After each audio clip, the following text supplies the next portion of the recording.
Riding the crest of hard rock with gothic flair, Evanescence became breakout stars in 2003 with their debut album Fallen. Frontwoman Amy Lee's bold voice and personal lyrics made songs like Bring Me to Life instant classics, paving the way to 2 Grammy wins at the time and the record going 7 times platinum. This year, the band put out their 5th studio album, The Bitter Truth, and is touring in the fall.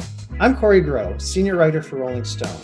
But back in 2003, I was sort of a roadie on Evanescence's first big American tour. For the Rolling Stone interview, I spoke with Amy Lee about that tour and how her approaches to songwriting and performing had changed since then. Something that struck me about that tour was I remember seeing you, and you had a personal assistant who was a woman, and there were no other women the whole tour. She's my best friend. Her name's Yeah. Beth Wilson, and I've played all but 3 shows in my entire time since she's been out with us, since right before that tour without her. She is such a part of this band. She takes care of all of us. She does my hair and makeup. But we met back in Little Rock. She did my hair then, and I went on tour. I remember it was me and only guys at first. And it's not just about that, like I can hang with guys. I've always had a lot of guy friends.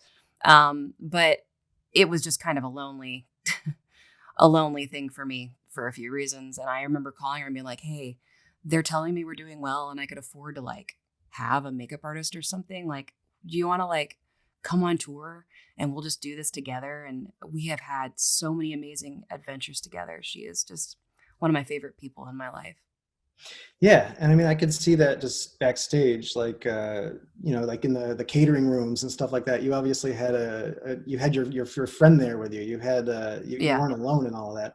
And I mean, it was for me, just even as a guy on the tour, it was a strange thing just being on a pirate ship with a bunch of guys, and these 2 weird chicks that apparently like hanging out with them. What's wrong with us? Yeah, I know. Yeah, but yeah, I mean, was that a hard adjustment? It sounds like it was a hard adjustment, that you were just kind of like, okay, I need somebody with me. Yeah, it was. It's changed over the years.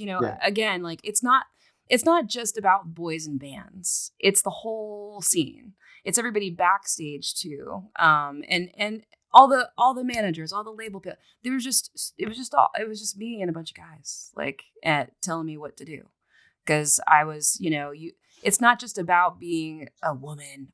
That's such a hot topic right now, and I'm trying to kind of move the subject along, because making it a bigger issue, I think at some point isn't helping. It's making it worse. But I honestly, a lot of it has to do with, you're a baby band. You're coming out for the first time. You're just starting out. You need our help. You need us older, experienced men of the industry to tell you what to do, tell you how this works, to show you what you're supposed to be doing right now. And to some degree, you do need to listen and learn. But on the other hand, there was a lot of this is people manipulating me. Sometimes you have to learn how to discern, this is just somebody telling me what they want me to do because it's good for them, because it's better for the money, because of whatever. And I need to know when I can make that call for myself and say no to things. And learning more and more, when to say no was something that was really a big part of my growth, and good for the band, and good for our future trajectory. But yeah, it gets lonely. Definitely a pirate ship. Yes, that is a great way to describe it. If you can find a women's bathroom on a tour like that, it's a wonderful blessing, because there's been nobody in there. You're lucky if there's any toilet paper in there, because nobody's ever been in there. But really, honestly, I have seen that element change dramatically over those last 18 years. There's so many more women on the scene. I think there's an awareness there, and not just on stage, but behind the scenes, engineers and tour managers. And we've just been moving forward in that realm, which makes me feel really empowered and proud. I think it's awesome. The more of us there are, the more of us there will be, and change is real, and it's good, and it's healthy. Inclusivity in general is where we need to be headed, and we are.